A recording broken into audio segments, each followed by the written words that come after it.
in this episode. So I had their blessings and I was able to like just kind of do what I wanted to do without the pressure of having to succeed. Because I know that in a lot of brown families, when you're breaking away from the norm, you have to prove yourself. You have to succeed because there's no other way. If you don't, then it's the I told you so.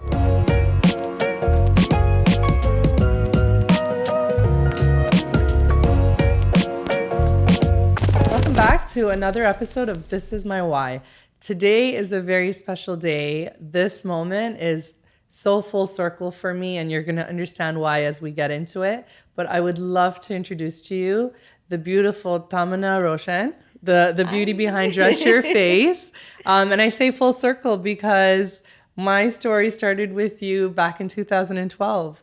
I remember when social media was a very new thing and learning makeup, and I wanted to kind of, step up my game and do bridal. And I just thought like, you were just killing it in this space. I remember being like, I need to learn from her. And being from Toronto, like my daughter was 4 months old. I'll never forget it. Yeah. And I was like, I need to learn from her. And me and my husband figured it out. And my brother offered to babysit. That's so great. It was intense. Yeah, no, it was the best experience. And you were so amazing glad. As you still are. I'm so glad. Thank you so to be much. Sitting here, no, thank you so much. And I think your story, we were just chatting about how far you've come.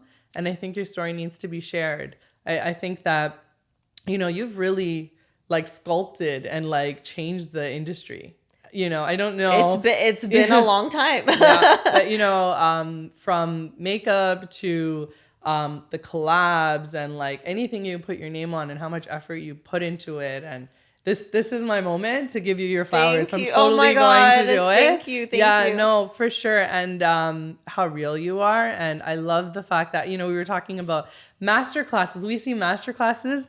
Dress Your Face was the original masterclass. I remember like when you went online with that, you had students signing up and I was like, you did virtual before virtual was a thing, right? So I just want to welcome you. Thank you. Thank you. And get into kind of understanding your story. I think I know you've, maybe like your older followers know the story as I do, but I'm sure like the newer ones, the younger audiences, they would love to hear, what brought you into this world.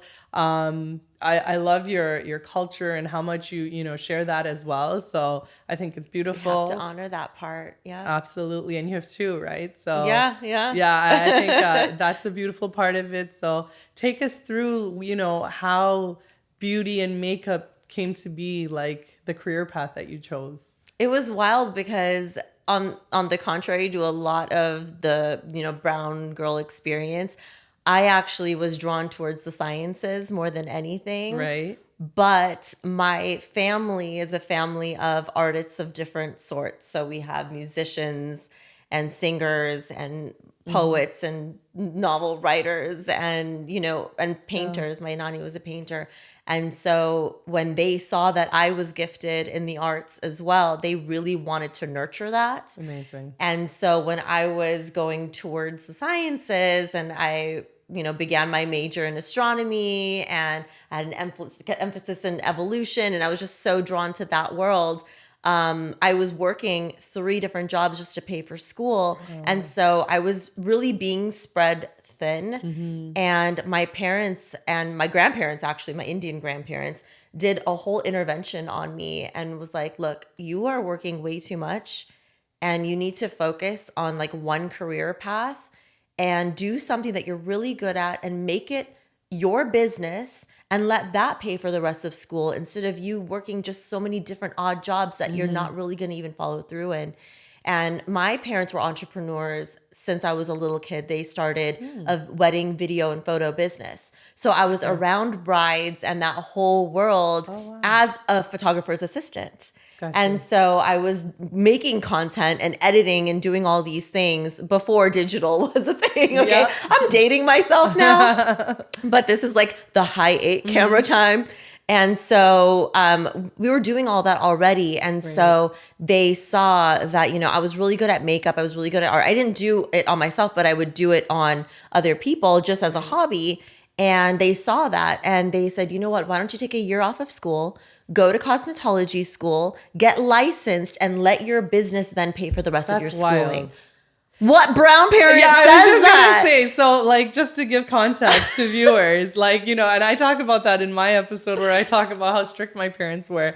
That's amazing. Opposite. Wow. Yeah. And I was kind of like, I really, really didn't see this coming because I was expecting the whole like, okay, this is how you're going to get through school. You'll do this, then you'll do, and I kind of expected a blueprint. Right. But my parents didn't have that blueprint. They grew up as hippies. Yeah. My grandparents had a love marriage themselves. It wasn't arranged. Right. So like my whole lineage has been very just driven by the heart. That's amazing. And so when I was thinking more logical, they were like, thinking honey, from the heart. You need both. If this is still what you want to do after you're earning money and you're doing your thing, go for it. Right. But lead your life with your heart and your passions and things that you're really good at.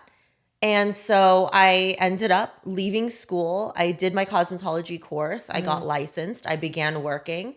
I soon realized I could not be in a salon environment. I could not have a boss. I could not have rules. I needed to just do my own thing. And I was very much, I don't know, I feel like I was ahead of my time when it comes to the ideas that I had and the structure that I wanted to perform in. So I created my own little path. And I went that way. I did go back to school in marketing instead because I wanted something that could help me in a more broader aspect. Right. Of course, I still very much miss astronomy, and I'm following all these astronomy pages on Instagram. What was the draw to astronomy? Like, I'm just curious. You know what? And this is an interesting perspective too. Someone who appreciates beauty and very much believes in a higher power. I was drawn in a very spiritual way to astronomy, in the sense of this is the work of God. This is God's art and the beauty that he has bestowed upon us. And so I wanted to do more exploration into like God's art out there.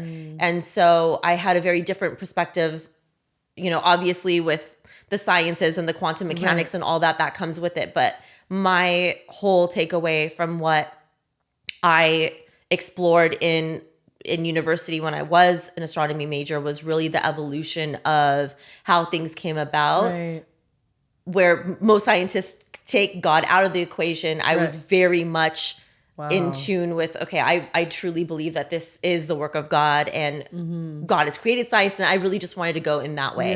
That's how it happened. And I feel like it really makes sense because staying in the beauty space, I mean, there's so much that's different between the two worlds, but I really wanted to bridge that and kind of be a little bit more creative thinking in that and appreciate the beauty. That's it.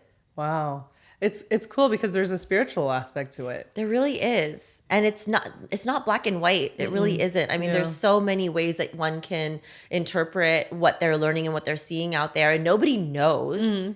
So this is where our minds come into play and our belief system, and you start questioning things and you can just open up your mind that way. And I've kind of applied that open mind to my career as well in makeup and beauty and kind of shattering glass ceilings and thinking outside the box when it comes to 100%. The way I'm going to position myself in this industry. Right. So you were you were in 1918, like around there when you went into makeup? I had been kind of doing makeup with like brides since I was like 16, 17. Oh, wow. But I didn't consider it a career. I was just helping out. You were just helping. Okay, got you. Wow. But I got licensed at 18. At 18, okay. Or maybe I was 7. It was right after high school. I was 17 when I graduated. Wow. So I think I was 18 by the time I got licensed and I began work right away. Wow. And so where was your headspace at that time? Like, I'm just curious. Like, so you knew this was your career path. You're all in. I kind of fell to take into it because of my parents and my grandparents. But I realized, God gave me a gift and it would be a shame to not use it. Yeah. And I can always expand my mind on the side, but this way I could really tap into my inner creativity and make something big.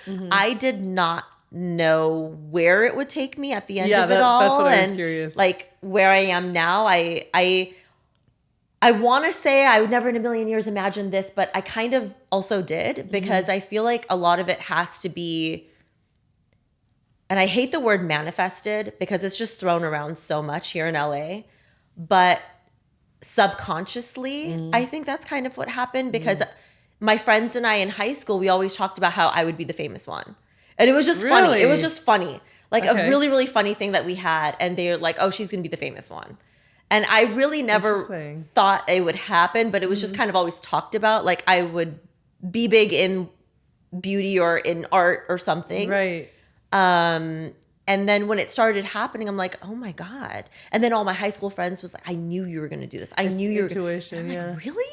And it just kind of ended up becoming a manifestation of all the brewing talks in high school and even before that. Wow. So, I mean, but where it would take me, of course, it was like a big question mark. And even now, I don't know really how far I could go. I mean, the sky's the limit. Yeah, absolutely. And, you know, I didn't know that I was going to be the first one to do master classes, the first one to take it virtual, the first one to create an app. Like I didn't know that all this was going to happen, but naturally as someone who is very innovative and very much in my own lane, and I kind of just have my own thought process, it evolved naturally in that way. I really liked, we were talking before the camera started rolling about how you really just kind of focus on your own stuff. Yeah. You know, and I think that's important. I think there's a lot of noise. Yes.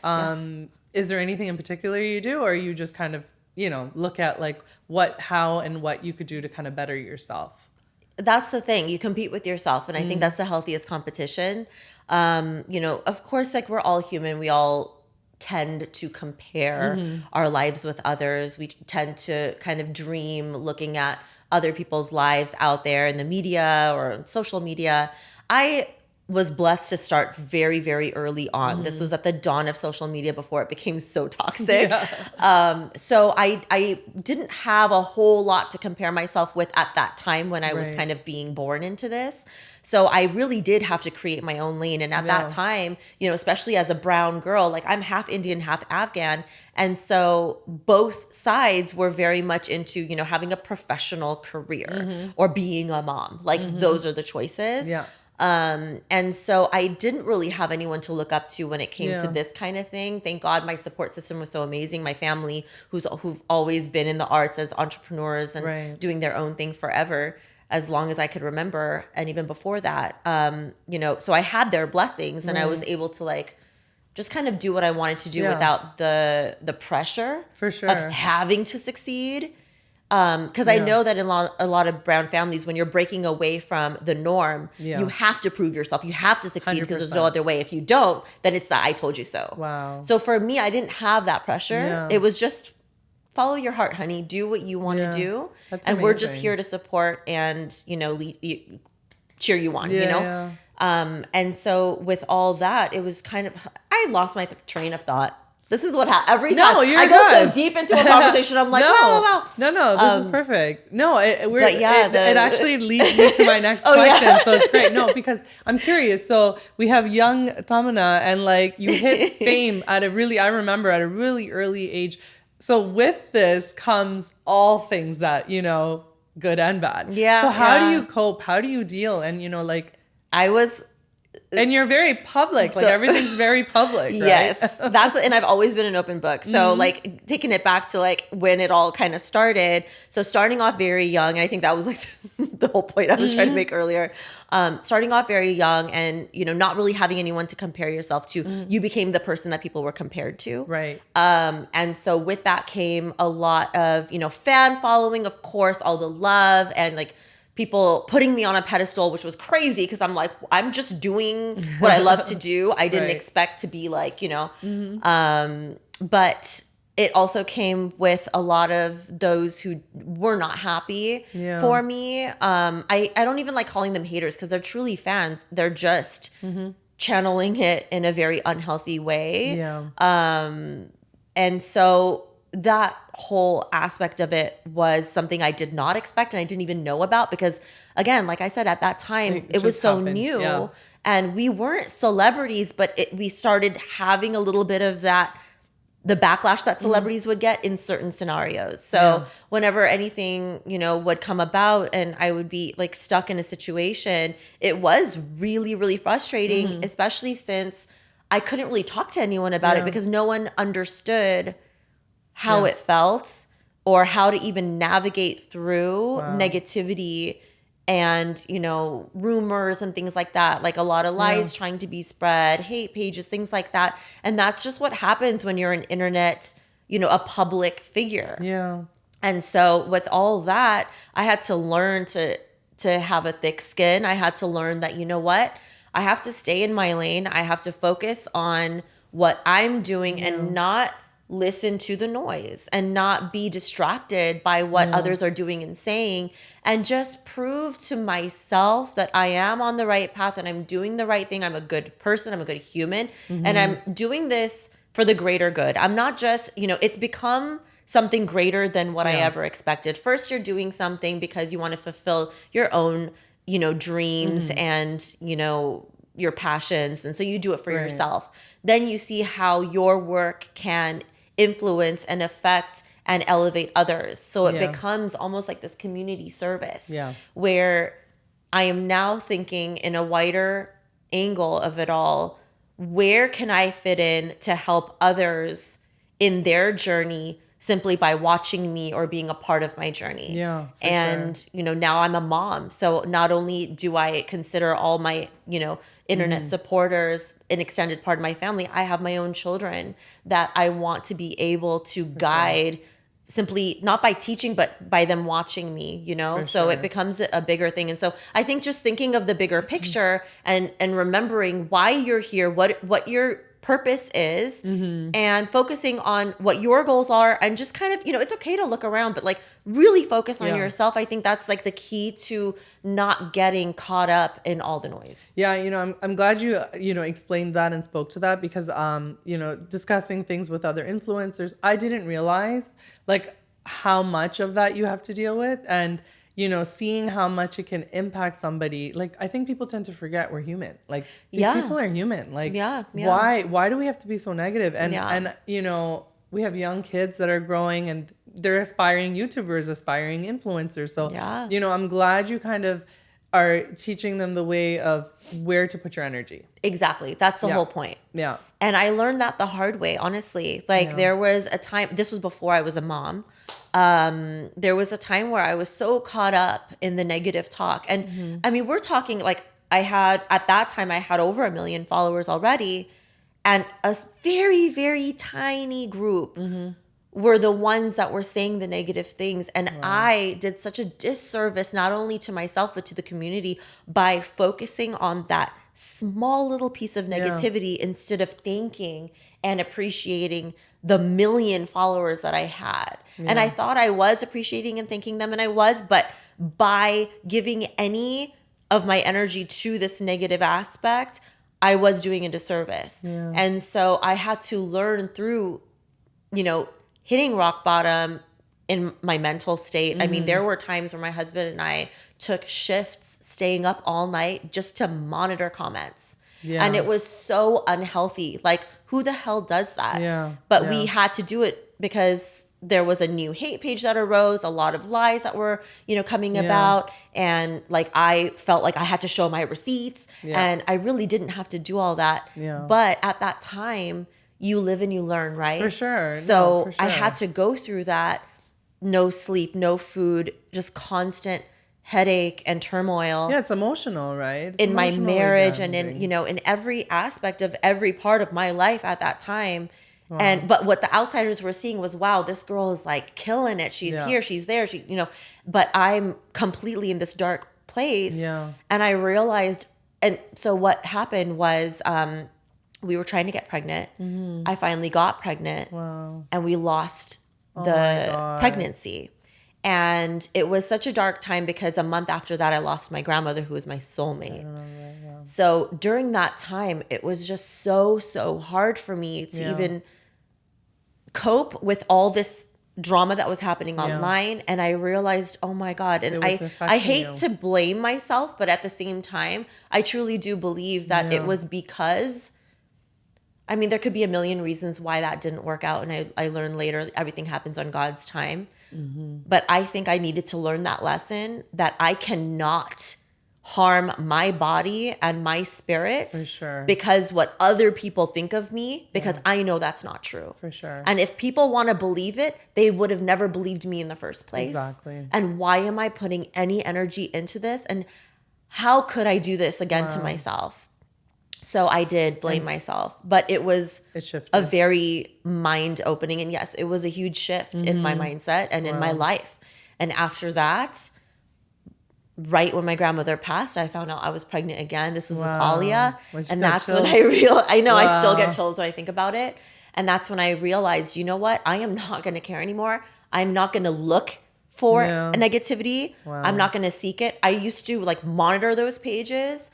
I swear to you, I've not looked at a page like that since I was pregnant with Alia, and it's been 7 years. Amazing. And I don't care for it. I mean, there's no point. Yeah, I have more to lose now. And true. I want to protect every part of my energy and my family and my goals and my career and everything from that. So why even take up any space in my life, in my mind, and in my spirit for anything that does not serve a purpose for me? Exactly. So beautifully said. And I'm so glad you shared it, because that's exactly it. You know, people come on the page and you now have 2.5 million. Like, you know, you're smiling like they're so humble. Like, excuse me, 2.5 million followers that tune in. God bless you. And it's because it's a testament to how real you are. It's a testament to the fact that you do share, and people really can see that. They see that, they connect. You know, and I think that authentic side is so rarely shown. Yeah. So it's nice to see that, you know, this is what you've been through. This is your journey. It is important. I mean, for people to be able to relate to someone that they look up to online is such a big deal. And not a lot of people show the ugly side of things too. And so I've made it kind of like a very strong point when it comes to my internet presence. And even from MySpace days, I showed the bad.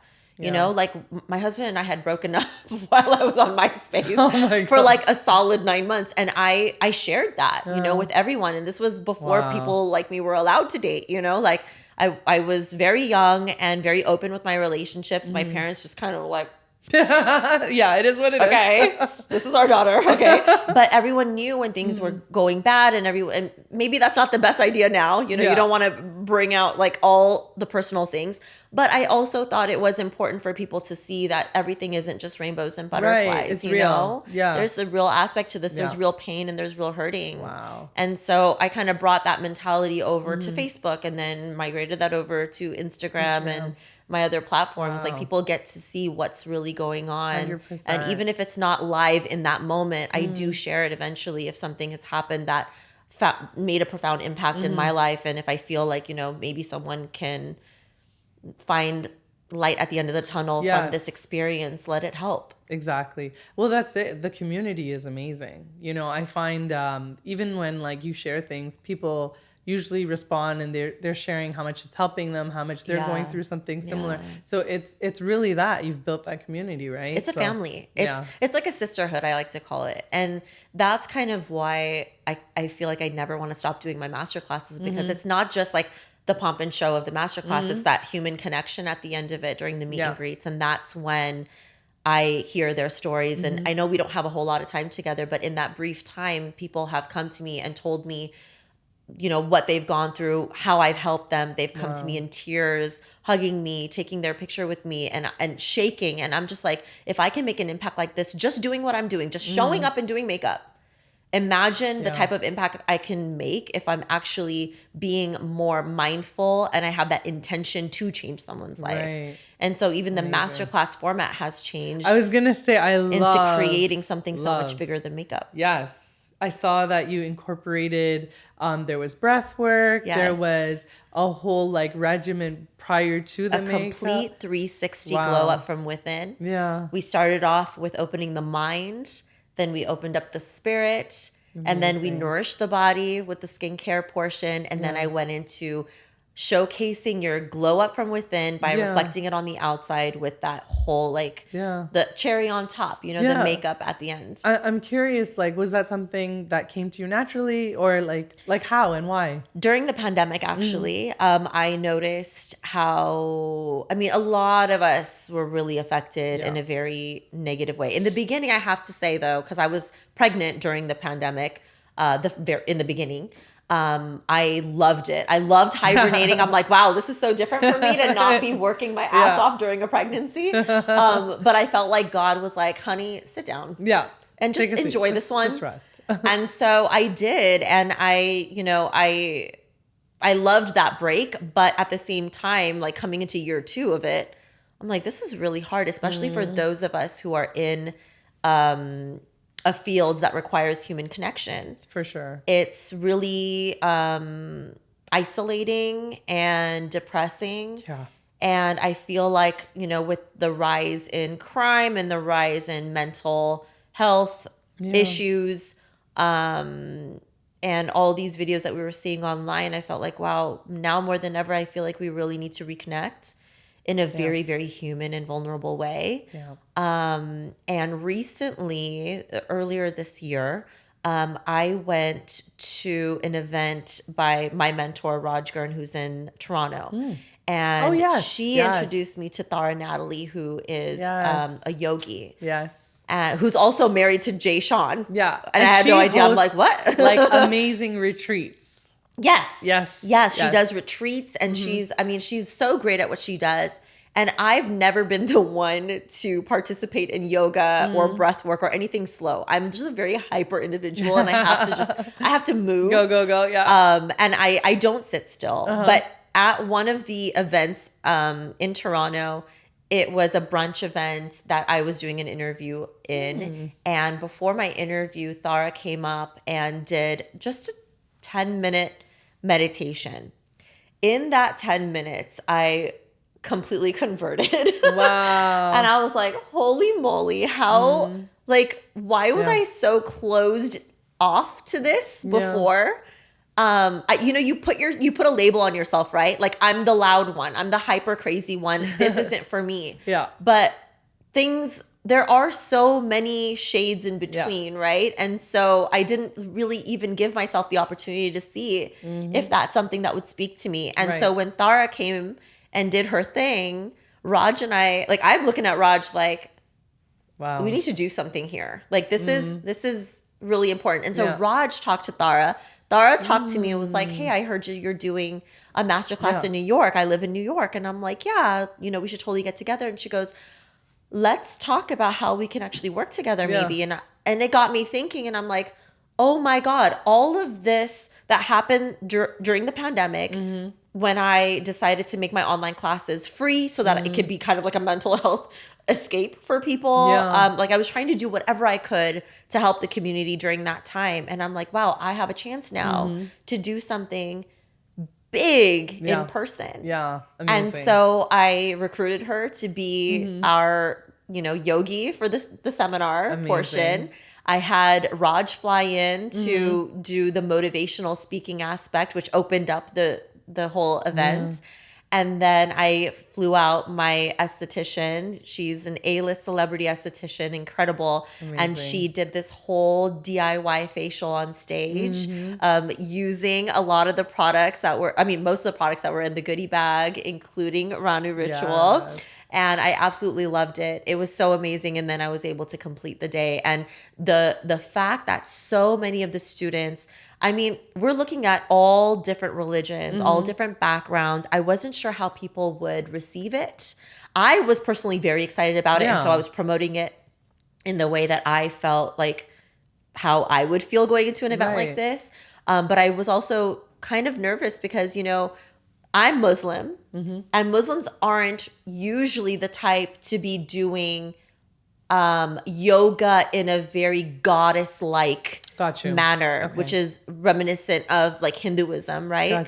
So I was a little bit worried about that aspect, but the fact that so many women, everyone there participated. Amazing. We took the religion out of it. Yeah. It was really just to empower your inner fire. Exactly. To find that inner goddess, ignite her so that she can then lead the rest of the day. Yeah. And recognize that. And I think every single student that came into that event left being a much better version, a much more confident version of themselves. And that was the only goal, really. Yeah. Is Amazing. to have that inner transformation, because I can give you that outer transformation.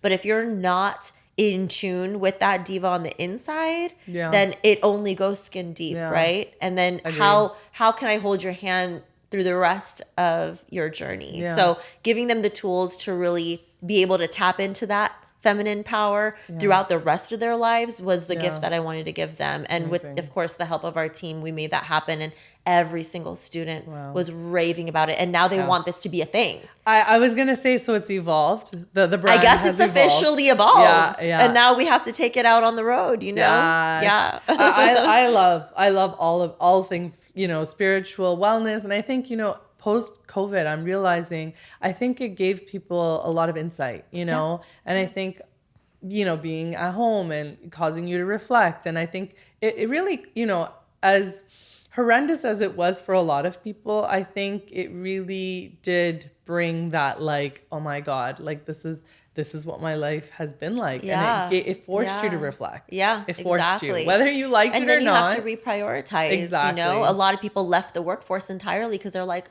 you know what, I need to focus on the home. Exactly. Or, some maybe found their passions by doing the hobbies that they did at home and realized that they're gifted in something. More fulfillment, right? Yeah. No, I'm excited to hear that this is going to be the model moving forward, because I missed the New York one. So I'm God, I'm waiting. I know. We're gonna talk and we're gonna figure out how to make this a thing. Yeah. I don't know how you do it, because it, like, you have your brands, the many, I think there's the hair extension, there's the South Asian collection. Let me know if I'm missing one. There's the brushes, and then there's the academy. There's a lot that I'm juggling. Where do you find the time? I don't know. And I don't have a team. Because I know you're a very hands-on mom. Yes. Yeah. Amazing. I try to just do everything. And I know this probably isn't the best advice. And it's coming from the wrong person, really, because I'm terrible at, like, time management because of this. Like, there's just so much that I'm struggling with because I have a hard time delegating. And so I just do everything myself. Yeah. And I really, really need an assistant of some sort. Oh my God. But no, so my number one thing right now is DYF Beauty, the launch of my brushes. We did a soft launch earlier this year, and the pre-order sold out. So I was like, okay, that's sold out. Now what? Like, do I still talk about it? Like, that's kind of, it's a good problem to have, but it's still a problem. Because it's like, I'm trying to build momentum, but if I have no stock, what am I building momentum for? So I had to take a back seat again, and then I built my app, launched my app, and that's been amazing, the DYFL app. And so now that I have my brushes in stock, we're now building out the PR boxes and trying to get that going before year end so that we can end the year nice and strong. Yeah. So that's happening. Amazing. Of course, my collab with Bombay Hair, that's the extensions and the tool range. I let Bombay Hair handle all that. I design everything. I, approve everything, and then they handle all the back end. So I'm, like, so thankful that at least that's a collab, because there's no way I could handle that. But yeah, there's a lot going on behind the scenes too, with the expansion of DYF Beauty, hopefully in the next year or two, dabbling into color. I was going to ask that's you, the only natural evolution, really. Because, when I think Dress Your Face, I think glam. Yeah. I think bold, and I think you're instilling confidence with all that. So, like, where is the next natural progression? You have the brushes are gorgeous, by the way. Thank you. No surprise that you probably, perfected it to a T until you were 10 years in the making. 10 years. Wow. So it was way before Alia was even a thought. Wow. And I was working towards, finding a good manufacturer, getting my designs done. I didn't have anyone help me with the designs. I knew what I wanted. And then once all that stuff was happening with the miscarriages and then losing Nani, and then, getting pregnant with Alia, I really had to focus on my health and my family. Sure. So I took a break. And but I always kind of had this, like, folder in my phone of my designs and what I wanted for a brush line. And it only came now. And what was interesting is there was an investor overseas who really wanted to do this with me. And I entertained the idea. I never wanted an investor, really. I always knew that I would be self-funded, an indie brand, and I can just have full control over what I want to do that way. Sure. I'm a control freak. And so I know, okay. I know I could do so much more with investors, but I just want to do things my way. And so when the investor was coming on and we were building out the plans, he kept pressuring me to doing a palette. And I know that's what the people want. I get it. Yeah. But like I said, I've always been in my own lane, and I've always done what I felt needed to be done. And I saw a huge gap in the brush space, in the product. Well, that's line application, right? It's huge. And as an educator, I can make any makeup work if you apply it right. If you have the right tools and the right technique to get it on your face nice, you can make a $1 product look like a $100 product. It really, honestly, does not matter if you have all the name brand makeup or not. And I've shown that in my goodie bags too, because I like to have some drugstore brands included. And those are like the contour products, for example. Yeah. I've used drugstore brands on stage and it looks flawless because of the application and because of the brushes, the tools. So it only made sense for me as an educator to give my people the tools to make anything work. That's powerful. It is. And when my investor didn't agree, I knew it was time to let go. I was like, you know what? I'm just going to have to do this on my own. Yeah. Because this speaks to every ounce of my core, my ethos, and all my value system to be able to give this to my people first and then move into color. And so that is the evolution. We're starting with tools, then we're going to move on to palettes, and then we'll move on to single items. But I want to just create like a really good kit for people to just elevate their look without having to sacrifice all their other favorite items. Yeah. You can just add in the things that I'm going to, provide and make that elevate everything. Yeah. And with your experience, you know where those gaps you may feel like, you know what, I want to do this. And exactly. I've seen what works. And, as a working makeup artist who's been in the industry for 20 years, I know what I've always wished for. And those are the things that I want to create first. The things that I've always wanted. For sure.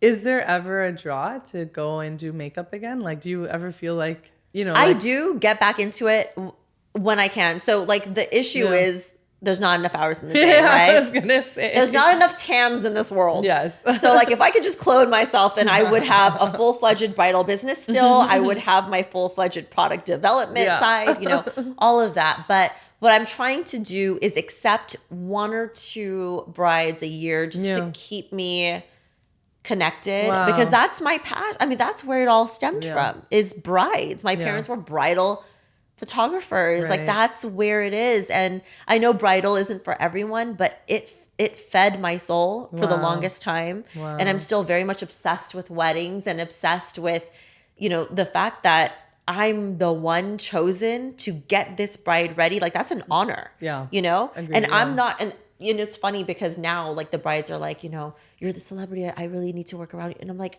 honey, it's your day. Like forget who I am. Like it is my honor to be chosen to be the one to present you as a wife. That's like this is a big deal.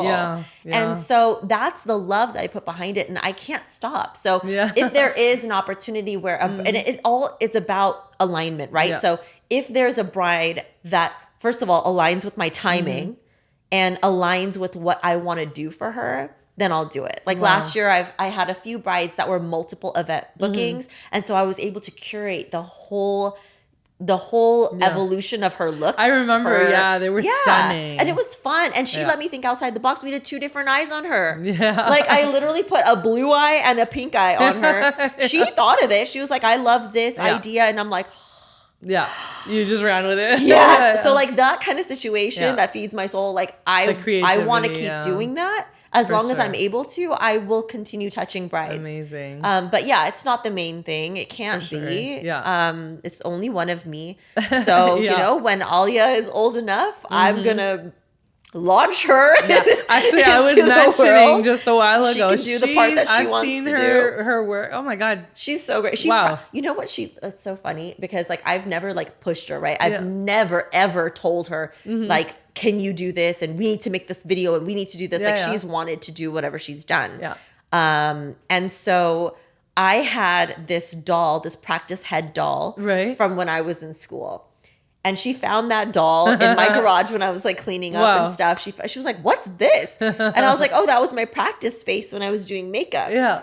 And she goes, "Can I have it?" And I was like, "Yeah, girl, I'm not using it. You can have it." Yeah. So I gave her that doll head and I made a little kit for her of some of the makeup that I wasn't really Amazing. using much of. So I gave her an entire kit, base all the way to lashes, everything. So she Wow. has that box. She has the head. It's literally downstairs in the playroom. And so whenever she thinks of me, she thinks of, because I hate to say this part, but like I am a very hands-on mom, but I do all the nurturing parts. Like I do the feeding, I do the training for sleep. Like I've done all the training and the essentials, right? Right. But the playtime is really their dad because I just don't, it's not that I don't want to play with them. I don't have the capacity to sit there and play for more than a few minutes. Yeah. So when it comes to our time together, when Alia and I do have that time that I've carved out, what she wants to do with me is the doll head. Wow. So she'll whip out the doll head. And I'm like, you sure you don't want to do anything else? Like your Barbies, and we'll do the Barbie thing too. But her number one thing is whipping out that doll head. She'll whip out the kit. Yeah. I'll do one half and she does the other half. Aww, and we'll copy each other's that's looks. And that's amazing. our playtime. And the fact that that's what she thinks of when she sees that I have time with mommy, undivided attention, like this is what I want to do. It's so cute and heartwarming that I was like gonna say, she actually wants to do this. That's you know? amazing. Yeah, That's it's amazing. cute. I love how you know, you hear like all these stories, especially like growing in like a South Asian household.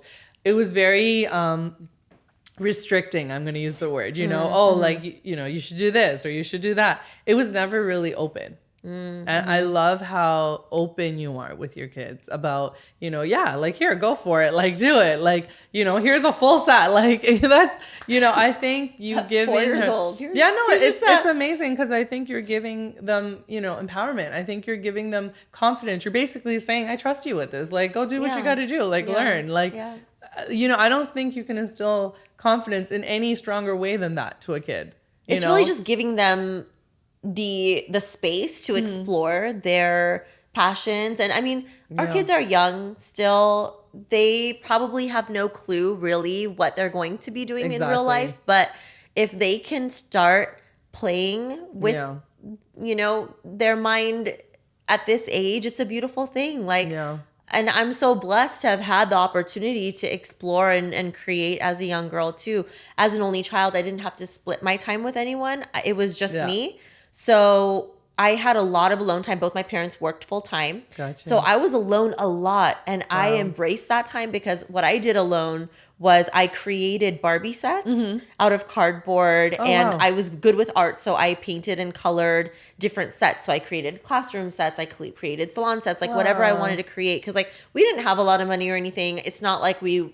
And there wasn't a lot of things at that time too. Like now we have the huge Barbie dream house, which is like a huge upgrade from like the 80s Barbie so dream many house. things. You name it. Yeah, crazy. Like you just buy it, you don't make it. But at that time we made it. And so so that's what I would do. And so I had that creative outlet to kind of push myself and figure out, wow, I could actually build this. I built a classroom out of cardboard. That's crazy. And I made little pencils out of rolling paper and then coloring them. Like I have pictures of it. It's insane. And then now to be an influencer working with Mattel and Barbie because of my daughter, I'm like, holy moly, that's what a full circle moment right there. Wow. So it's like really cool how things have happened. I mean, I didn't think at that time that Barbie would hire me to do stuff, to make content for them. And I'm like, whoa, it's not even really, you know, I didn't even manifest. It's just like I did it and I loved it. And that's what was signaled up to the heavens. And they're like, here, honey.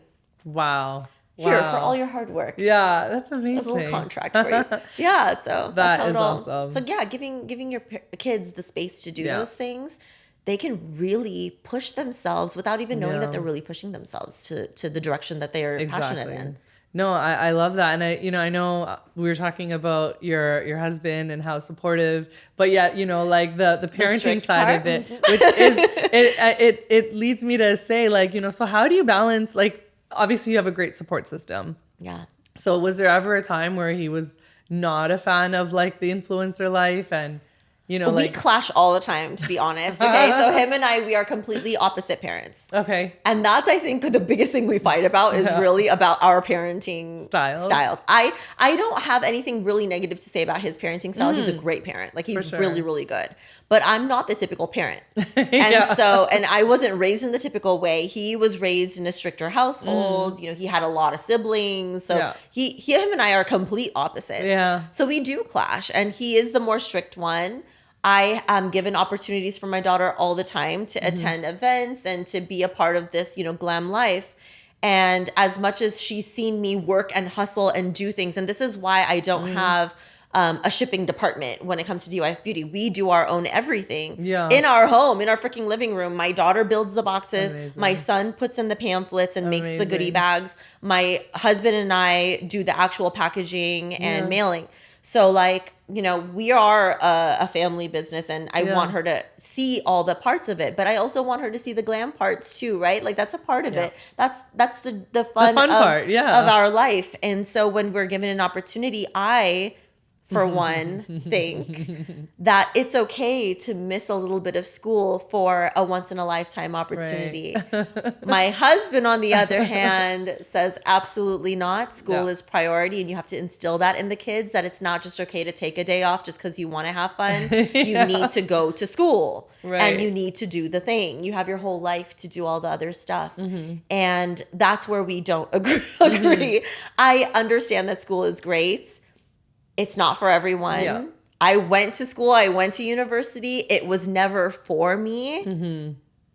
I don't want to say I'm not using my knowledge, but at the same time, I feel like life experiences matter. Yeah. And with her and I, especially since we don't spend a whole lot of time together. Now both my kids are in school 6 hours a day. So it's like we have even less time together because my daughter has homework now and like she was skipped a grade. So now she has a lot of responsibility on her. So when I do have an opportunity to spend really special quality time with my daughter, especially, I want to take that opportunity. And I think that those core memories matter. So if anyone out there wants to tell my husband that it's okay to miss a couple hours of school here and there, But but I get it. And I love that you compromise. And that's how you make marriage work, and that's how you make parenting work, right? So it's a partnership. And I love that you guys work together in that sense. We try. We try. And that's the important thing, right? I'm laughing because she knows the story. I know exactly. Yeah. No, I think also, the landscape is changing. I think the educational side of things is important, but I do agree. I think that the landscape in general is changing. Yeah. Back in the day it was professional trades. Hands-on. Now there was very clear-cut paths, right, to what you want to do. This is the amount of school you need to do this job, and this is what you do for this job. But the world has completely evolved, and skill set and knowing how, and it's other things too, like knowing how to conduct yourself in public. Like, these are things that, not the average person would really need to learn about, but as a family who is in the public eye, it is, these are lessons, right? So my daughter, she has it naturally. She was born into the life. Like, my son was not born into the life. He was born into the pandemic. Okay. So he's a very different child, but my daughter was born into the set life, and she was a part of it since before she was even one. I took her to work with me on set. My mom would help at that time before my dad became very sick. She was able to help me. Right. And so she would have my daughter watch me. Sometimes I would have my daughter in my arms while I'm doing a campaign shoot and doing the makeup for Anastasia, for example, for her campaigns at that time. And so there was a lot of that. And so my daughter knows how to conduct herself. And if she wasn't exposed to this world, she wouldn't have been able to, have that kind of like mannerism to herself. And now she's getting her own contracts and things like that, and that's because she has a presence, she has that it factor, and like she was born with it. How can I stop her from doing these kind of things and from having these kind of opportunities. Yeah. So it's a very different world, For sure. you know, in general for the world, but also for us as a, you know, public family. Like, I feel like we really need to not stop her. But no, I agree with you. I think that her like seeing you live it just preps them differently.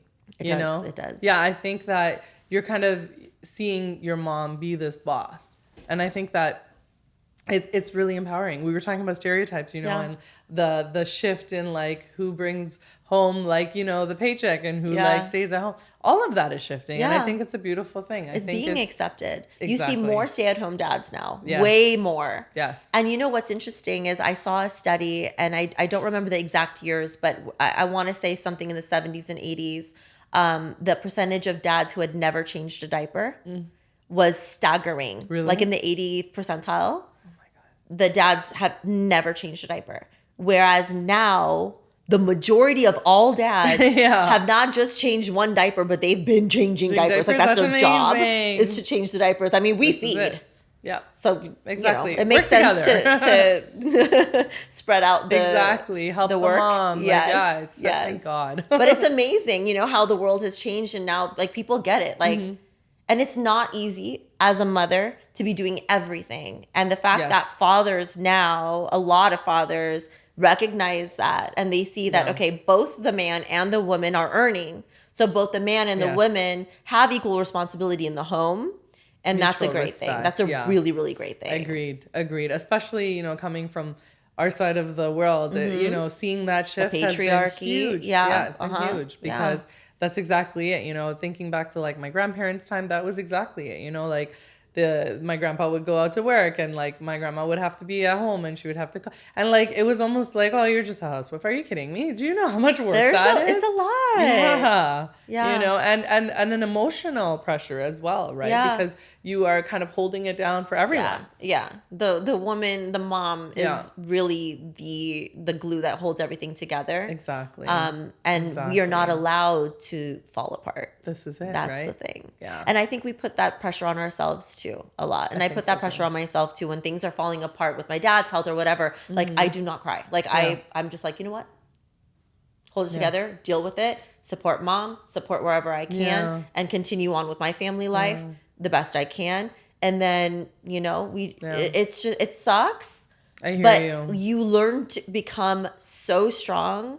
And that may not be the best idea to not cry, but like that's how I deal with it. Because I know that if I let it out, it's never going to stop. So I need to keep everything rolling. I'm the only one holding up all of the businesses. Wow. You know, Krishal's a huge support, but if I'm not there, there's no production. Wow. So really, it all kind of comes down to me. Yeah. And so you have to find out, like, you know, how do I keep myself sane and balance out my time too? So now I'm learning to say no to a lot of things, you know, and like, and I think a lot of us have learned that, especially during the pandemic, seeing how a little bit of space opens up more for other things in your life. You kind of learn to say no to things that don't really serve a huge purpose in what you're trying to do. Yeah, for sure. Do you find that creating those boundaries is giving you that safe space? Yeah. Even if it's just for me to just zone out. Yeah. Because that time is important. If I was, I was on the go 24/7 all the time, no sleep, nothing. I believe it. And as insane. A mom, it's even worse because then you have, you have the nighttime feedings and all that, freshly postpartum, and you're still doing all the things. Wow. So it's like now now that both my kids are in school, I'm like, you have so much time. Do you feel like wow, I have time? This feels really good. I'm like, damn. Now I know the beauty of school-aged kids. Because now I have this time to like do things like this, Yeah. Bigger purpose stuff. Yes. Yeah. I love that.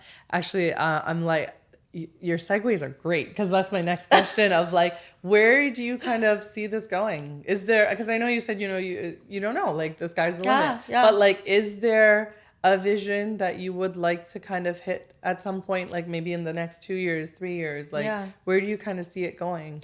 I really want to focus on DYF Beauty. I mean, the app is huge too. I mean, both of those things kind of go hand in hand too, because I think with the right products, you do need the right education. So sure. I'm really linking education to the beauty space as much as I can. I see DYF Beauty expanding into a full color range, a full tool range. Amazing. I would love for it to have everything you really need to create the ultimate glam. I've never been a natural babe, so I'm not really looking into, any of those things. But who knows? Yeah, keep it true to what I've you changed are, right? so much just from the past couple of years after being in this pandemic. Yeah. I've been more in tune with my spiritual side and my wellness side. Who knows? Yeah. But I would love to and we were talking about this, I do not want to see this empire die with me. Yeah. I would love for it to carry on through my kids and sure. through an entire team who wants to see this flourish. And I think that would be the next step, is to really grow a team and grow the product line. Is there, so I know like obviously DYF is beauty. Is there an aspiration to go beyond? I don't know. I don't know. I feel like DYF Beauty has been something in my mind and in my thoughts for so long. I just never really thought of it being, this huge thing. I always thought, okay, I'll have my own thing and I'll be able to like be a small company. But I do have this goal to make it massive.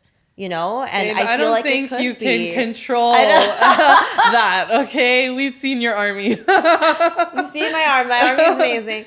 But yeah, I feel like DYF Beauty is really the ultimate thing, and whatever it evolves to. I mean, we already have a community, right? Yeah. Like we have this family that we've built online that's really driving everything I'm doing. One of my earlier dreams and aspirations was to be a fashion designer. And so I created South Asian collections over these past, 4 or 5 years. Oh my God, it's been 6 years now that I've been doing these seasonal collections with Lashkara. And that kind of fed my soul in that. And that's another manifestation thing. Like, it's like all these things that I wanted to do as a young girl, now I'm able to do it. And it's crazy how life has led me to this. So I really don't know where life is going to lead me in the future. Yeah. I've had this thought of, I really want to create a kids line of clothes for kids, just That's cool. Fabulous clothes. Yeah. And it's always kind of been like something, ever since I become a mom, it's been something that I really want to do, but I haven't really been able to put my all into it. And I don't believe in doing something if you can't put your all into it. So right now, my focus is in the beauty space. That is what's organic to me. And if I'm able to do other things in the future, then I'm totally open to it. Amazing. Whatever the universe wants to give me. I was going to say, I could actually see, I love like the outfits you actually put them in. So that makes so much sense. It's so cute, right? I'm so adorbs. into it. Yeah. So adorbs. They model very well. And they're like great models. Like, gorgeous babies. Like, Thank you. God bless. Like, seriously. So okay, so let's talk about family. You spoke about your dad, and I know how family and foundation is so huge for you. I think throughout this entire, interview, we've kind of touched on it here and there. Yeah. So like, is there something where, if your parents would like to like see you be this successful person, like, is there anything else you want to kind of do for them as a daughter? Like, I feel like, just to kind of give context, because, I'm sorry not to stop, but like, I know, like, because I've followed you for a long time now, you made every move consciously to move them close to you. That's exactly what I was going to talk about. Yeah. I remember watching that. And, I'm very similar in nature, where I feel like, I'm the eldest daughter, like I'm close to my parents and I always want them close. Yeah. But I think watching someone like you do it really set like an example. And I always thought like, wow, that's so cool. Like, and so like, it was inspiring. Yeah. So I'm just, from that standpoint, like, where do you kind of, what's next? Like, my ultimate goal is to build a home that would have my parents literally right next to me. I would love for his parents to be there too. Yeah. They're living with the middle brother. Right. Okay. So they have their situation set, but I would love to in the future. If Yeah. we can make this happen, that would be like the whole hum sat satay Yeah. situation, that like dream life Yeah. of like everyone being together Yeah. under one massive roof. Amazing. I mean, it's a dream, Yeah. you know. I love that. I'm working love that. towards it. I don't know if it is realistic, but I want to be able to have my parents right there. Yeah. And like you said, when I moved to LA, I left them behind. I really wanted them to come with me, but they owned their house. They had no mortgage. Everything was set. You know, it's hard to uproot For sure. people who are so set in their life. Yeah. And they had a lot of stuff. I mean, we're hoarders. Yeah. They had a lot of Yep. stuff, to be honest. They were like, how the hell are we even going to move if we try it? And so I kept dangling the idea of being grandparents in front of them. And I was like, I'm not even going to try to get pregnant unless you're living like within 5 minutes from me. So I love that. You know, it was a thing and we made it happen. Amazing. The driver was really my grandma because she was not doing well. And I was like, I don't want something to happen and I'm not right there. Yeah. And I knew time was running very, very Yeah. thin. Wow. And so within the year, basically, Yeah. she had already passed away. I think it was within 6 months. But I was so grateful for That having that move and Yeah. having her there and knowing that, you know, we're Yeah. together. And that's all I really wanted. So Yeah. now, you know, with everything going on, especially health-wise, it's hard. I mean, everyone has things that they're struggling with, right? Like you look at people on social media and their life seems so perfect. Yeah. But like I said, I've made it a mission for everyone to kind of get a peek into the hard parts too. Yeah. So that you know that you're not alone in struggling. Yeah. Because when things are hard, right, you ask, why me? Like, why God? Why me? Why this is so not fair. Look at so and so. Why can't I just have that? And but you don't know all the things that they're carrying, right? And my mom, someone had told her, I want to say, I forgot who it was, but someone told my mom this very profound thing. And it is, if someone gave you, like you have your food platter, right? Your platter of everything in front of you. And you look over and you see someone else and you think that what they have is amazing and you want to trade your platter for theirs. If they actually gave you their platter, you would then only realize all that they're carrying and how yours suddenly looks better. And you should always kind of have that in mind, that someone always has it worse. And that's so sad that someone always has it worse, because you know all the things that you're carrying and it sucks. It's hard. Everything that my family is carrying, it's so not fair. Why does my dad always have to go through this? Why is my mom always a caretaker? From every generation that has come into her house, she's always a caretaker. Yeah. Why? Why can't she have a break? Yeah. And then you open your eyes and you see what other people are dealing with. Yeah. And you're like, wow, at least we have my dad. Exactly. At least she has her dad. You know, you start to see like what other people don't have. Exactly. Right now. Yeah. And we're like, wow, I would take this any day. Yeah. And so that kind of changes your perspective. And it makes us realize, you know what, this is what God gave us. This is what we are working with in this life. And our journey is really on how to navigate that and also fulfill our wishes. Yeah. And how are we going to handle that? And sometimes we can't have it all. Sometimes it's just impossible. Exactly. Maybe your purpose is really to care for others. I truly believe my mom's purpose was to be that safe haven for others and to be that person to really truly listen to what others need. She's an angel. I think my purpose is to educate and to elevate the industry. I know for a fact that is my purpose. So we just have to kind of keep this in mind. You know, our family is a big part of it. And especially as brown people, right? Yeah. We have gone through generations of seeing our parents respect their elders and hold them to a very, very high regard. They did that to their parents too. Like, that's just how my family dynamic works. It is. Yeah. I've always seen that the parents and the grandparents are the number one priority. And it's always been like that. And as much as I wish I was the number one priority, I know that like they need us. Yeah. And Absolutely. I don't ever want my parents to feel like They're a burden. they're a burden on me, but I also don't want them to feel the pressure of having to handle it themselves. For sure. And life here in LA is expensive. Yeah. I moved them from a very comfortable life Yeah. to a life here where things are uncertain. I am juggling many businesses. I'm investing a lot of money into all these other things. And I'm also trying to support my parents. Yeah. And they have this talk with me like, are things okay? Yeah. Like, do you need us for, like, is there any, and Yeah. I know what they're saying. Yeah. Like, can you still support us? Yeah. And I don't want them to have to ask that. Yeah. So my goal is to be at a place where For sure. no one's worried and Yeah. everything is just comfortable and there for them. Yeah. And once they feel that, I will feel fine. Like, Yeah. I will work to the end of my life because that's just who I am. Yeah. Even if money was never an issue and I'm swimming in it and I had all the time in the Yeah. world, I would still be working. Yeah, I can't see you not. I can never not work. I'll be 99 years old, 1 foot in the grave, and I'll still have like signing contracts and shit. Like, that's just who I am. Yeah. But I know my parents need a break. And so I haven't sure. let them work in a long time. They can't Yeah. work. And I want them to feel comfortable with the fact That's that beautiful. everything is just there. Yeah. Yeah. You're such an amazing daughter. I don't think I'm doing enough. But No, I you hope are that doing one day- more than enough. I hope one day that, things are at that point.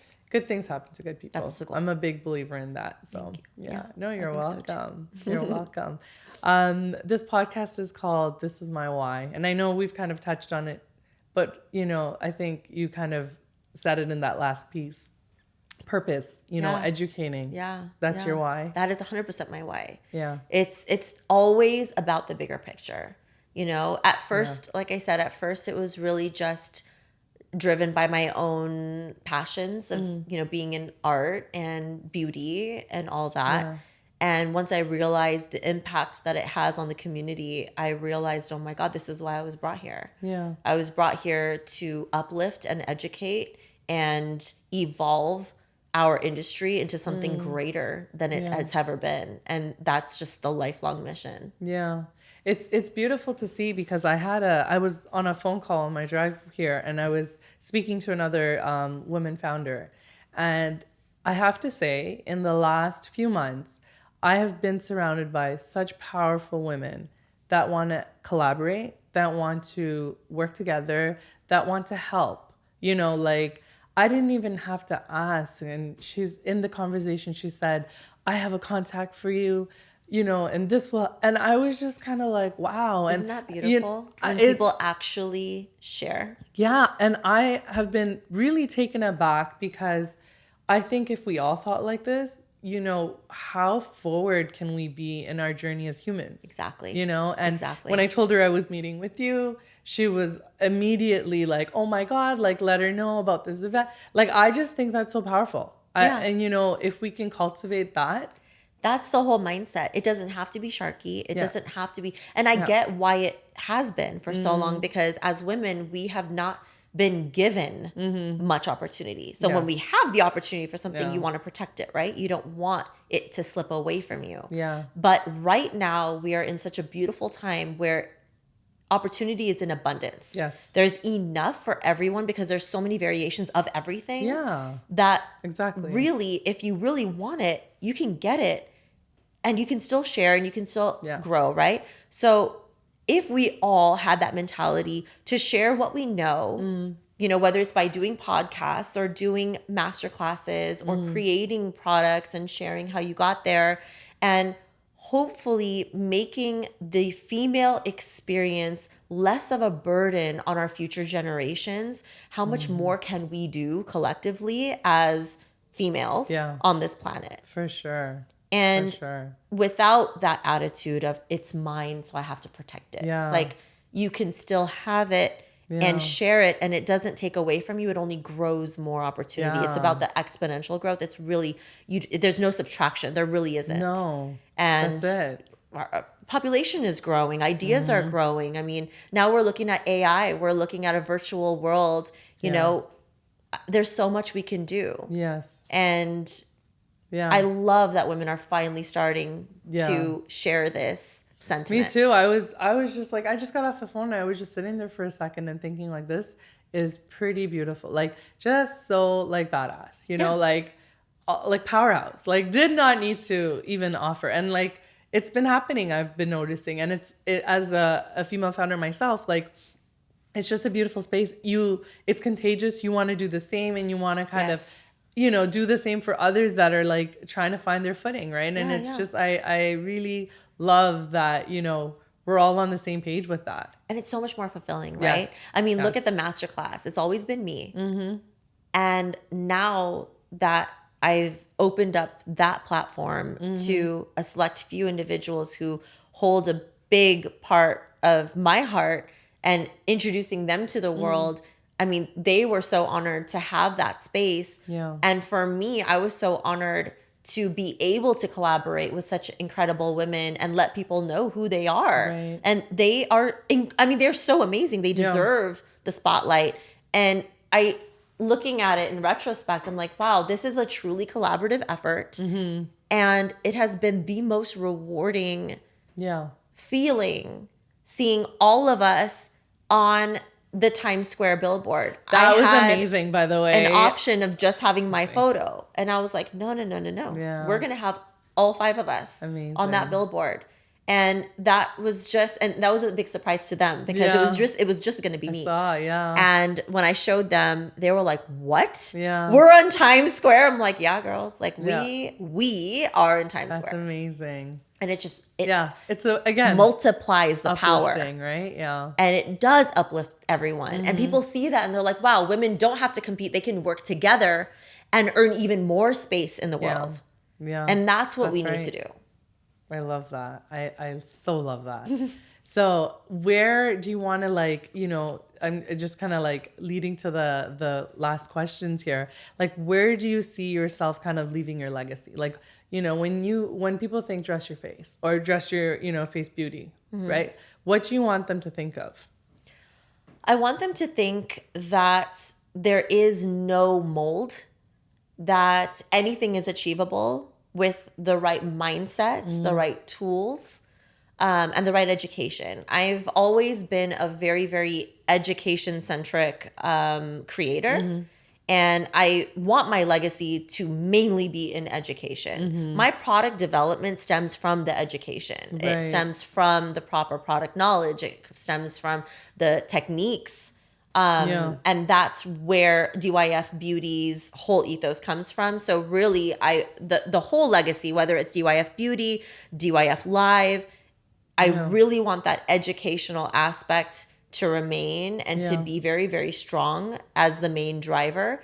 And in turn, elevate the entire industry, which it has been doing slowly over the last 20 years.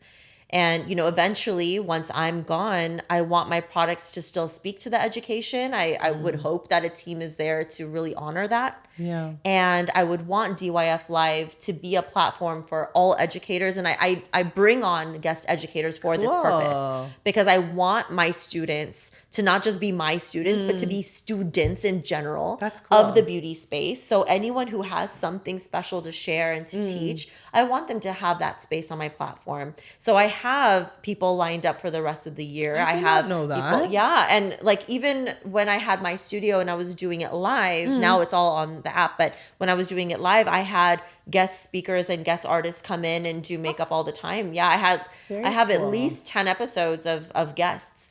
And so it wasn't just me. And it's a treat. It's a treat to my students to be able to learn from someone else too. Because as someone who is the #1 independent educator worldwide, I'm still not the best. I'm #1 simply because of the numbers. Yeah. The amount of students I've taught.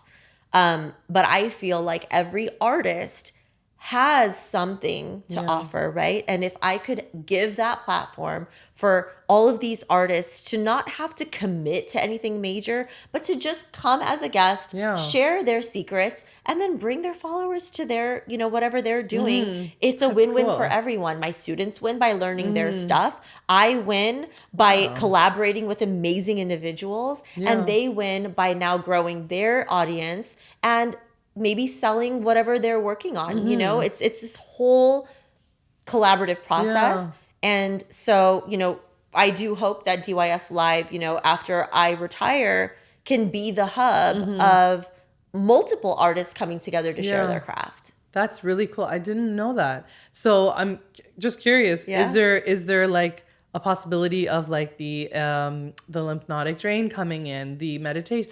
Like, would that be incorporated eventually into that? It would. Oh, So that's we already awesome. kind of expanded into a couple of things. I had one of my guests from last year or a couple years ago actually, was a brow lamination thing. So we are expanding the space. Cool. And I feel just as naturally as the masterclass expanded, I feel like there is space on DYF Live for a lot of different things. So I have beauty tutorials there, but I also speak a lot of, business talks. There's lectures on there too. This. Yeah, I'm glad we're talking about this. What? lecture segment. So if you just search like lectures on the database, there's a couple of lecture classes where I talk about how I became a makeup artist. So I talk more about like the bridal industry, and then there's another one just on marketing and business, like all that stuff. So Good to I know. really, anything that's beneficial for anyone who's interested in beauty, Got you. I would want it to be a part of that platform. That is so good to know. Yeah. I'm glad you mentioned it. So Yeah, so it's on the App because, Store. Okay. And it's on Google Play and on the App Store. Okay, so both perfect. Android and Apple users Nice. can go in and make an Wow. account. There's a free membership where you just kind of dabble in and see if you like it. Right. There's a monthly membership, which is only $6. Wow. I mean, I've made it so, I want it to be attainable. Wow. I don't want people to have to sacrifice something in order to learn. Right. So Wow. a price of an Wow. iced coffee, Yeah. and that per month. Yeah. Okay. So that's the monthly or yearly for $49. And Amazing. And it's still, a price less than the price of a makeup brush. Yes. Yeah. And you That's have access amazing. to all of everything for the yearly And membership. unlimited access. Unlimited. Yeah. So Amazing. full class Wow. library, everything's at your disposal. So, Amazing. Yeah. I'm glad we yeah. touched on that. Yeah. I did not realize. It's a great Wow. opportunity for people to just like further their education Yeah. and just have fun. Just have fun on the app. And it makes you accessible. Yeah. Yeah. Because scheduling can get crazy and It can. yeah, like life changing. I just learned. Okay, I'm And glad. now we'll have more guests on the show too. So Yeah. there'll be a lot of other, Good to know. collaborators on the app. I'm gonna look into it, and maybe we can do like a live on your Instagram where you kind of revisit it, because I Yeah, feel like a lot yeah. of people probably didn't know some of that. Yeah, Right? So that'd be good a lot to of know. people think it's just me, but Yeah. I'm really expanding into this other space. Cool. Yeah. Very cool. Okay, so we're gonna end up with some light questions. Okay. Just some good, get to know you type questions. Favorite food? Pasta. Yeah, Yeah. mine too. Yeah? Oh, I love Any pasta. type of Yeah, pasta. yeah. Carbs. All carbs. All carbs. all day. Carbs. Favorite country to visit? India, 100%. I've never No thought been. about it. Really? Oh my God. It's life changing in every way. In Anything every particular? way. So I went to India as a baby. Obviously, I don't remember that. I went back to India as a 13-year-old. My parents were so nervous for me because at 13, you judge everything. Yeah. And, you're coming from a first world country going to a technically third world country. And they, my mom, I went with my mom and both my grandparents. And so my mom had been warning me, and even Nani was warning me, like, there's a lot of poverty. You're going to see a lot of animals on the street. You'll see cows, and, there's going to be stuff that you're not used to. And I'm just like, okay, whatever. Yeah. And I go and I fell in love. I'm like, every part of it, like the poverty sucks. Yeah. But the love that you feel the moment you step out of So the much plane and you depth. see your, Yeah. your family. And I felt like I belonged. It changed my life so much Wow. that I wanted to come back to school in salwar kameez. Like I didn't do that. amazing. My parents were like, you're crazy. But like I wanted You to, like I had the embraced intent it. to really embrace my culture. And before that, I never really talked about my culture. And after that, I think is when I shifted as Wow. a teenager. I'm like so proud to be Indian, proud to be Afghan too. Yeah. I showed my culture. Gorgeous. I had a sweet 16 and I wore Indian clothes to it. Like I did all the things. Yeah. And I loved it. Wow. And at that time also I was helping my parents with their video and photo business, and we had primarily South Asian brides and Afghan brides. And so being around that culture just made me so much more proud, and that India trip is what did it. So Wow. now, fast forwarding 25 years, Wow. I have the opportunity to take my family to India. It was just the four of us, and for a masterclass. Yeah. And I told Kushal, I'm like, we're not just going for the masterclass, babe. We're gonna be gone for a month. Wow. And he's like, sorry. Like, he was so scared. He's like, please cancel this trip. Like, it's so stressful. Like, even the masterclass, honestly, was very, very it's a hard lot to of deal work. with. Yeah. Things are very different there, very different to work. Very expensive, shockingly. Really? Labor is cheap, but events are expensive. Got you. There's special effects involved and like teams on teams on teams, and we have to pay for everyone's transportation. And I'm like, Oh, wow. we don't pay for no one's Uber here. Yeah. Like, we hire someone and it's They their find job their to way get there. Exactly. But over there, no, we pay for interesting. everything. So it was a lot, and my husband was just like, this is proving to just be a real big headache. Like, do we really want to do this? And I'm like, Kushal, I don't care if I lose money on this. This is something I've always wanted to do. And we have the opportunity to show our kids what India is. I have the opportunity to show you what India is. Yeah. And as a musician, my husband really could benefit from this trip. And he can't go to Afghanistan, obviously. So this is a very, very important moment for us. For sure. As humans. Yeah. Okay? Agreed. So we go on the trip. And I swear to you, up until the moment we checked in, my husband was still asking, do we really need to do this? Do we really need to do this? And I'm like, are you... Just you'll see when you get there. For sure. The moment we arrived, he was like, oh my God, I don't want to go home. Wow. He was so deeply in love. And that was how I felt 25 years prior. Yeah. And I knew it. I just knew that he would fall in love with it. Yeah. My kids, Wow. my daughter was 6, my son was 2.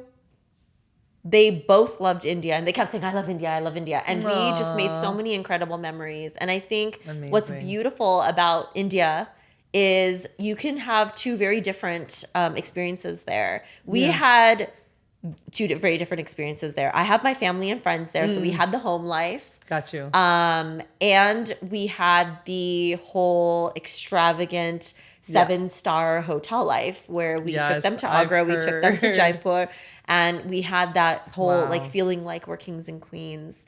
And so it was beautiful to see both and to really be a part of all the beauty of India. Yeah. And I cannot wait to go back. We were seriously considering moving. Moving there? Yeah.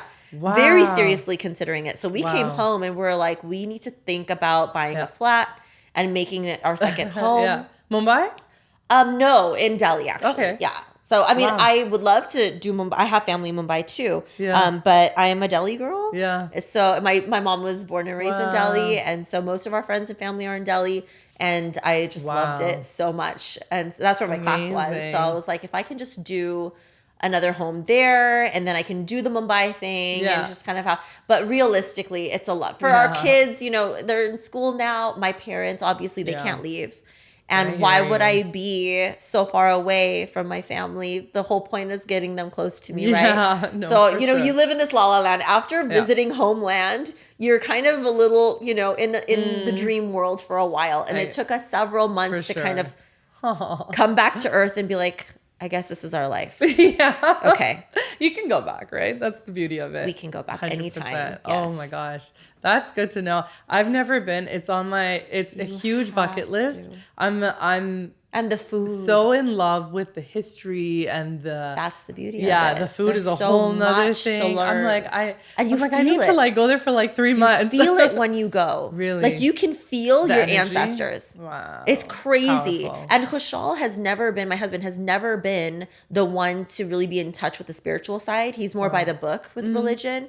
But he went there and he was like, I felt the presence of all the generations before. Wow. And it's crazy because you walk down the halls of these beautiful hotels, but they used to be actual palaces. Wow. And you can feel the presence, and it's not creepy in any way. It's just very rich. Yeah. And I don't know, the feeling is intoxicating. Wow. Wow. Wow, Okay. right? Yeah, now gotta go. everyone who's watching has to take a trip to Gotta India. go. Okay, Yeah. I remember India actually tourism, please seeing. sponsor me. Like, I remember actually watching your stories thinking like, wow, like, and you know, Best trip and of our that's life. the beauty of being able to follow along because we can kind of You live a come little in. bit right through it. Yeah, exactly. Yeah. So I definitely my gotta do parents that. felt that because they, of course, were missing out. Aw. And so my mom would stay up all night to watch all the stories of the day. And she Yeah. was like, wow, this is just, it felt like I was there. Thank you. For sure, especially being her home, right? That's Yeah, special. yeah. That's special. Wow. I take a All moment. the feels. Right? What is your favorite hobbies? So I still love astronomy. So my hobbies Okay. are really, the art, the things that you guys see. So I love designing. I love, product development. I love all this stuff. But my like inner nerd hobby is really just keeping on top of what's going on out there. Wow. So staying on top, when